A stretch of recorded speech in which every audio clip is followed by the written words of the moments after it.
Hello ladies and gentlemen, my name is Potato Chief and welcome to the Hell in a Cell 2017 review.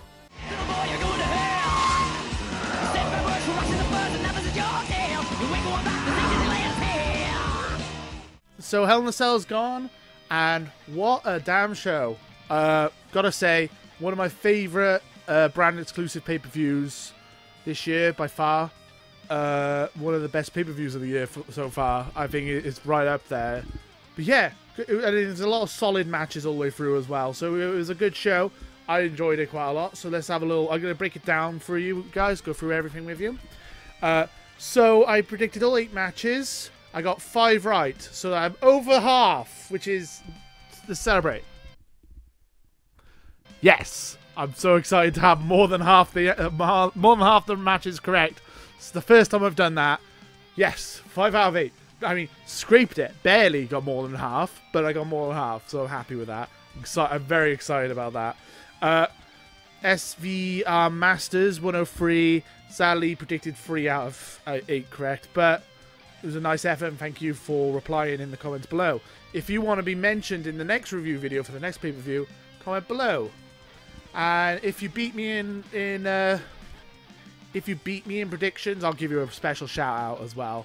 So that's motivation for you guys to comment in my next predictions video. So let's just break down the matches, go through it, and I'll give you my score out of 5, and we can just wrap it up there. Yeah. So the opening match was in the pre-show. Chad Gable, Shelton Benjamin versus the Hype Bros. Pretty straightforward. Not gonna lie, I didn't actually watch it. I skipped the pre-show. I was a bit busy, and I didn't fancy really sitting through the pre-show. But apparently it was a good match from what I've read and heard and watched reviews and clips and stuff. It looked like it was a good match. So, but yeah, it wasn't my lock of the night, but it might as well have been. It was kind of obvious who was going to win that one, and they did. So, a lot of rumors going into the show the Hype Bros were going to split up, and they didn't. So, there you go. And now the proper kickoff of the show, the first match of the night. The best match of the night, I think. Usos versus the New Day in Hell in a Cell. What a match. Incredible. You can see my entire reaction to that match on the channel. All 30-odd minutes of it. It was a emotional roller coaster. I thought New Day were going to win. They lost. I said in the video before that I had no clue who was going to win it. It could have gone either way, and it did. Brilliant match, I thought. They had some really innovative stuff in there. They had some comedy bits. They had like a gong, and they had trombones, and they had colourful kendo sticks, and then they also had like really cool like hardcore spots, like Xavier Woods being handcuffed to the turnbuckle and getting caned, which was nasty to watch. Actually, that was brutal. Some of the stuff they were doing in that match was really brutal, and the amount of kendo sticks. It's like WWE goes, alright, you can have one weapon in this match, choose wisely. And they go, kendo sticks. Because, my god, there was a lot of kendo sticks in that match. I lost count. It was a lot of kendo sticks. Yeah, good match though. It was just kendo. At one point, Xavier Woods, I think it was Xavier Woods, got like 10 kendo sticks, picked them all up, took them to the corner, and then pinned one of the Usos into the corner with kendo sticks, like, locked him up in a prison, in a Uso penitentiary, as they like to call it. So that was interesting. Probably my favorite moment of the night, apart from obviously the stuff later on with Kevin Owens and Shane McMahon, which I'll get to. But yeah, great match, competitive match. My dog's here. Hello. You having fun there? Making noises. So the next match was Orton versus Rusev. Yeah. I don't really know what to say about this one. Rusev almost got an accolade out of nowhere, and then that was reversed into an RKO out of nowhere, which was which was actually a nice little chain of events, which I quite liked. But I still think Rusev needed the win more than Orton. What does Orton lose from losing this match? What does he gain from winning? Like, Rusev could have really done with the rub here, because he's a good wrestler. He's not really. Don't think he's not getting the breaks he deserves. I think he should be... Kevin Owens should be top heel in SmackDown, and then Rusev should be the secondary heel. Charlotte won by disqualification. So Natalya missed... So Charlotte went for a moonsault. Natalya moved out the way. and then beat the legs of Charlotte with a steel chair and got herself disqualified. So she got disqualified, so she retained. So what I said was going to happen is that Natalya was going to retain. What I didn't say is I said that she was going to win. So I should have gone for a DQ win, because that's what happened here. That was kind of obvious what was going to happen. Because I didn't think Charlotte was leaving with the title, but then I also thought that I thought Natalya was going to leave with the title, and I thought Charlotte was going to somehow win. I mean, technically it's a win, but end of the day, Natalya stood tall with the title. So, and then I predicted it correctly. Play back the tape. At the moment, it says AJ Styles versus Baron Corbin, but I have a feeling that maybe Ty Dillinger will be added to make it a triple threat at the pay-per-view. Yeah, I said there was going to be a triple threat match. It could be a triple threat match, and it was a triple threat match. And Ty was put in the match to take the pinfall, to make it so AJ didn't look weak. So Baron Corbin stole the cover from AJ, pinned Ty, and became the US champion. So essentially, they're going to continue this feud on, I believe, and that's the way they did it. They made AJ not look weak by taking a pin, and they used Ty as kind of like a way of taking the pin without AJ looking weak. But yeah, Baron Corbin won the title. I guess he's not being punished anymore. The lock of the night was Bobby Roode versus Dolph Ziggler. Bobby Roode won, like I said he would, but he ran with like a roll up, and then Ziggler zigzagged him after the match and left the ring standing tall. Yeah, it was pretty boring. WWE title match in the whole one. Let's just leave it at that. Let's skip that one. I don't want to dwell on that one for too long. Kevin Owens versus Shane McMahon.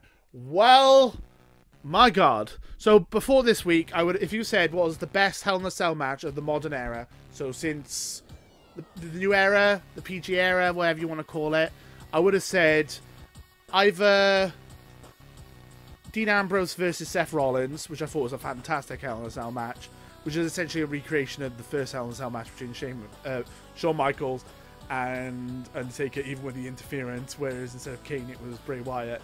Watch that match back, it was really good and really underrated. Or I would have said the best Hell in a Cell match was End of an Era, Undertaker versus Triple H. I don't think it ever needed the Hell in a Cell for that match, but it worked as a match. It was a really good match, but I didn't need to be in Hell in a Cell. Anyway, but after tonight, I would say the best Hell in a Cell match, spectacle-wise, of the modern era would be Shane McMahon versus Kevin Owens. Well, it was a spot fest. It was a lot of crazy spots. It was like a stunt show, like car crash. You didn't want to watch. You didn't want to look away. Yeah.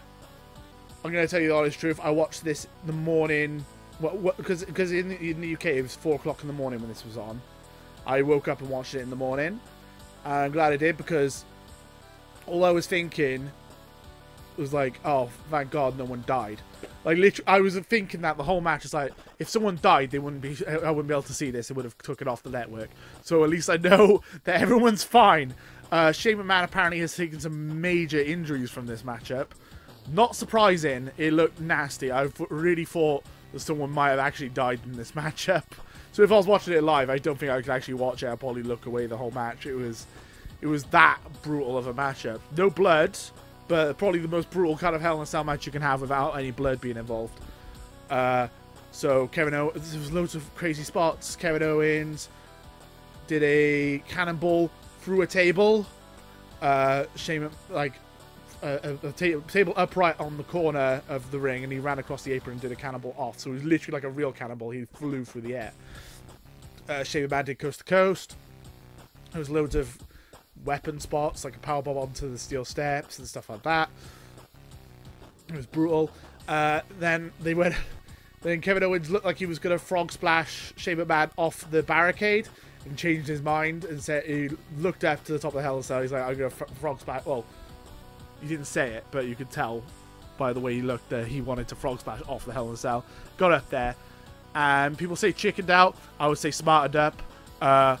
You're going to be freaking crazy to jump off that cell, so I think he did the wise thing and not jump off. Unlike someone did later on in the match. But yeah, so he didn't jump off the cage, thank God. And then Shane McMahon got up, and they fight it on top of the cage. I think is one of the craziest things to watch. Just like, so if you ever think back to Undertaker versus Mick Foley, Mankind, he chokeslammed him through the cell. So they're doing similar. They're doing crazy stuff: power bombs, backdrops, cannonballs, like you know, cannonball move. All this crazy stuff they're doing. And like it looks like the cell's gonna break. They must have reinforced that cell really strong, because to do that is nuts. I really thought that one of them or both of them might have gone through the cell there. Oh, I forgot. Shane McMahon did a shooting star press in the ring. That because that's an amazing move. In a normal match, that'd be enough to talk about. But I totally even forgot about that because this match was so insane. So all that crazy. Then Kevin Owens tries to escape, climbs down the side of the cell. Shane McMahon pushes him off. Kevin Owens goes through the announce table from halfway, and I was like, "Damn, that's the spot of the night. That's good. That's over. No more crazy stuff happening on top of the cell. Thank God." And then no, Shane has to one-up him, climbs the cell, and jumps off. And when he looked like he was going to hit him, a mystery man showed up and dragged Kevin Owens off the table. And who was that mystery man? Sami frickin' Zayn. Plot twist I did not see coming. My computer's being loud. Plot twist I did not see coming. I did not see it coming. It blew my mind. I think I'm quite good at predicting what WWE is going to do, but the Sami Zayn heel turn, if it's a heel turn, I did not see that coming in the slightest. It was brilliant. It was fantastic. Blew my mind. You can see my reactions, my reaction video of me going, actually, you know, cut away now to me reacting to Sami Zayn showing up. Go.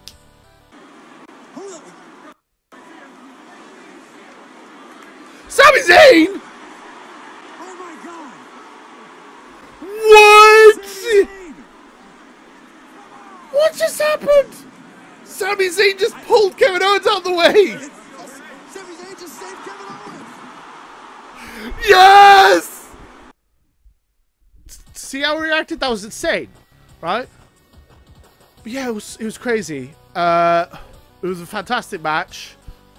Hell in a Cell, the first Hell in a Cell, the Usos Hell in a Cell match, Usos New Day Hell in a Cell match, and Shane Kevin Owens Hell in a Cell match are worth this pay-per-view alone. Had some solid matches in the middle just to make up for the extra stuff. There was a couple of downers, like Jinder Mahal still being champion, but I knew that was going to happen. And the Charlotte thing just ended with a no contest DQ. But apart from that, it was a pretty good pay-per-view from start to finish. I really enjoyed it. I really enjoyed this pay-per-view. What do you guys think? Let me know in the comments below. So I'm going to give it the Potato Chief ranking of 4.5 out of 5. Fantastic pay-per-view, worth watching. If you haven't watched the pay-per-view for some reason and you're watching this review, I'm sorry I've spoiled it, I guess. Go back and watch the 2 Hell in a Cell matches. That's all you need to see. Just watch those 2 Hell in a Cell matches and you'll be satisfied. Some of the best Hell in a Cell matches of the modern era of wrestling. And I'm hoping more because I'm usually disappointed in Hell in a Cell because I'm so used to Attitude Era Hell in a Cell matches, which were insane and brutal matches, whereas these almost matched them in brutality, and then there were also really athletic moves and stuff in there as well, so it was really good.